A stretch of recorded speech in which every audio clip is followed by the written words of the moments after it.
কথাক্ষণ ঠিক কিনা? গাছের মূল যদি শক্ত থাকে, আল্লাহ গাছের ডালে বান্দর বেশি মান্দ্রামি করতে পারবে না। কথাক্ষণ ঠিক কিনা? আমার ভাইরা, আমাদের মূল মজবুত করে করতে হবে। আল্লাহ তো আমার নবী বাড়িতে বসে, ভুলে গেছেন নাকি? ইহুদি বাগানের মালিক আর ওই পথিক লোকটা দুইজনে হাঁটতে হাঁটতে নবীর বাড়ি পর্যন্ত সে গিয়েছে। ইয়া মুহাম্মদ, ইয়া মুহাম্মদ বলে ডাক দেয়া শুরু করেছে। হুজুর সাল্লাল্লাহু আলাইহি সাল্লাম হুসাইন আর হাসানকে নামায় দিলেন কোল থেকে, বললেন নানু দেখি কে ডাকছে, একটু শুনে আসি। বের হয়ে তিনি এসে দেখেন ওই বাগানের মালিক ইহুদি আর একটা লোক তার সামনে নবীর বাড়ির আঙ্গিনায়। কোথায় সুবহানাল্লাহ বলতে হয়, কোথায় কি বলতে হয় হুঁশ নাই। আমার নবী বললেন, ও ইহুদি, তোমার বালতি তো কূপ থেকে তুলে তোমাকে দিয়েছি, তোমার তো কোনো ক্ষতি আমি করি নাই। তোমার কাছে 21টা খেজুর পাওনা ছিলাম, তাই দিয়েছো, একটাও তো বেশি দাও নাই। আবার তখন তার মায়াবী কণ্ঠে এই উক্তি প্রকাশ করেছেন, ইহুদি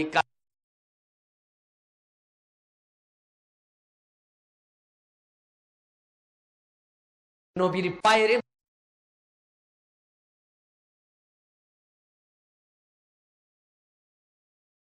ইয়া রাসূলুল্লাহ, ইয়া হাবিবাল্লাহ, আমি বুঝতে পারি নাই আপনি আল্লাহর রহমত, আখিরি জামানার পয়গম্বর। আমি বুঝতে পারি নাই ইয়া রাসূলুল্লাহ, আপনি যদি আমাকে মাফ করে না দেন তাহলে আল্লাহ পাক আমাকে মাফ করবে না। আমি বড় অন্যায় করেছি, আপনি আমাকে ক্ষমা করে দেন।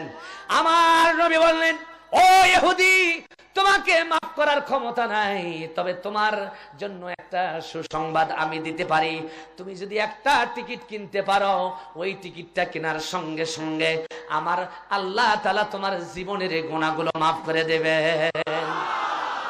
নবীজি বললেন, সেই টিকিটটি হলো লা ইলাহা ইল্লাল্লাহু মুহাম্মাদুর লা ইলাহা জোরে লা ইলাহা লা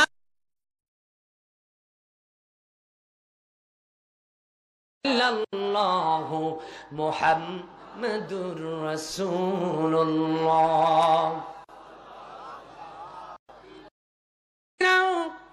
আমার ভাইরা, আল্লাহর নবী বললেন, তুমি লা ইলাহা ইল্লাল্লাহ টিকিটটা কিনে নাও আর ঈমানের সাথে এটা জীবনের তাবিজ করে নাও, আমার আল্লাহ তোমার গুনাহগুলো মাফ করে দিবেন। ইহুদি বললেন, হুজুর, হাত বাড়া দিলাম, আপনার মোবারক পূর্ণ হাতের ছোঁয়া দিয়ে আমাকে আলোকিত পথের পথিক বানায় দেন, আমাকে আলোকিত মানুষ বানায় দেন। চিৎকার মেরে বলেন সুবহানাল্লাহ। আমার নবী কি মানুষকে লাঠি দিয়ে পিটাইয়া হেদায়েত দিয়েছে? ইসলামের পথে কি আহ্বান করেছে? আমার আল্লাহ তাআলা বলেন, ইন্নামা আনতা মুযাক্কির লাস্তা আলাইহিম বিমুসাইতির। ও নবী, তুমি কোরআনের একজন অ্যাডভাইজার, শুধু উপদেশ দিবা, লাঠি চার্জ করে দারগাগিরি দেখাইয়া মানুষকে হেদায়েত করবা, এ ক্ষমতা তোমাকে দেই নাই। সুবহানাল্লাহ বলেন।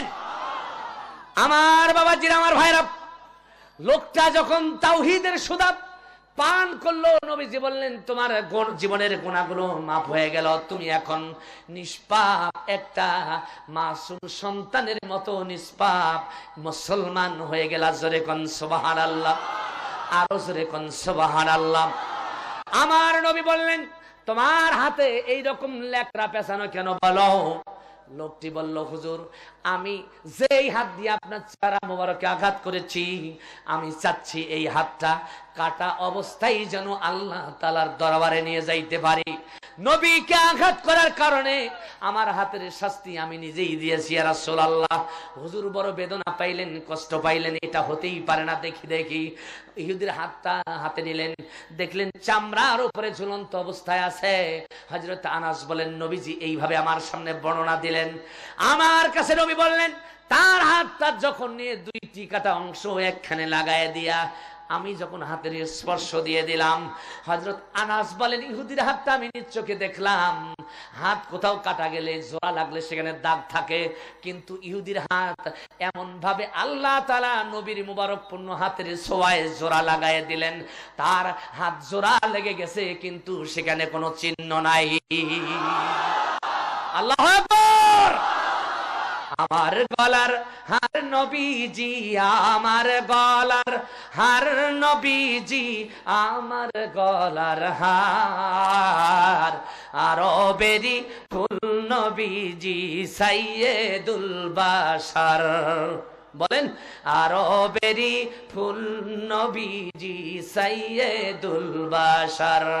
আল্লাহুম্মা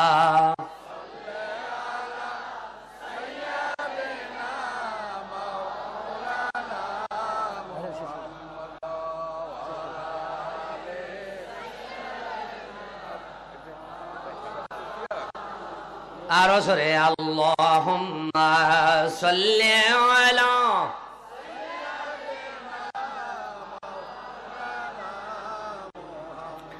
ওয়া আলা আলি সাইয়্যিদিনা মাওলানা।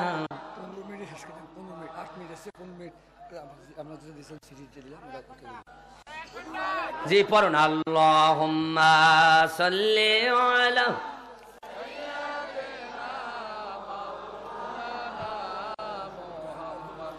وعلى آل سيدنا।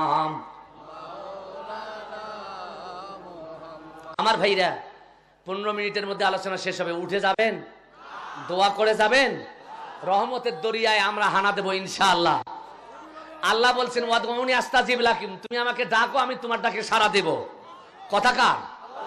আল্লাহ বলছেন ফাজকুরুনি আযকুরুকুম, তুমি আমাকে স্মরণ করো আমিও তোমাকে স্মরণ করব। সম্মিলিতভাবে আল্লাহকে স্মরণ করব, বিনিময় আল্লাহ যেন আমাদের স্মরণ করে মাফ করে দেন, আল্লাহ যেন স্মরণ করে আমাদেরকে বরণ করে নেন। যেরকম আমিন। একটা প্রশ্ন আসছে, ফরজ নামাজের পরে হাত তুলে দোয়া করা জায়েজ আছে কি নাই? সম্মানিত ভাইরা, প্রশ্নটির আগে আশরাফ আলী থানভী রহমতুল্লাহ আলাইহি উনি যুক্তি দিয়ে বোঝাচ্ছেন, মানুষকে বেশি বেশি বোঝাইছিলেন। এইরকম একটা যুক্তি, এক জমিদারের বাড়ির পাশে এক বিধবা মহিলা বাস করত। ওই জমিদারের বাড়ির মধ্যে অনেকগুলো চিল পাখি, যেগুলো যে মুরগির বাচ্চা বন্দি ছিল, চিল পাখি, চিলা বন্দি ছিল। তা একটা পাখি খাঁচার দরজা খোলা পাইয়া উড়ে গিয়ে ওই বুড়ির বাড়িতে পড়ছে। বুড়ির বাড়িতে পড়ার সঙ্গে সঙ্গে বুড়ি পাখিটা ধরছে, ধরার পর দেখে কান্না শুরু করে দিছে। কেন? কয় যে জমিদার মশাই এত নিষ্ঠুর, তুই চিল পাখি তো খাইতেও মনে হয় দেয়নি, এতদিন ধরে আটকায় রাখছে, দেখ কত বড় একটা ঠোঁট হয়ে গেছে, তোর লম্বা ঠোঁট হয়ে গেছে, খাইতে পারিস না। বুড়ি চট করে চাকু এনে ঠোঁটটা কেটে দিছে। তারপরে পায়ের মধ্যে বড় বড়, কেন? আল্লাহ করে দিছে ওকে আক্রমণ করার জন্য, শিকার করার জন্য। কথা কোন ঠিক কিনা? কয় যে জমিদার বেচারা এতই নিষ্ঠুর, তোর পায়ের নখগুলোরও যত্ন নেয়নি, চাকু দিয়ে ফসফস করে নখগুলো কেটে দিছে। বিনিময় হলো কি? চিলের হলো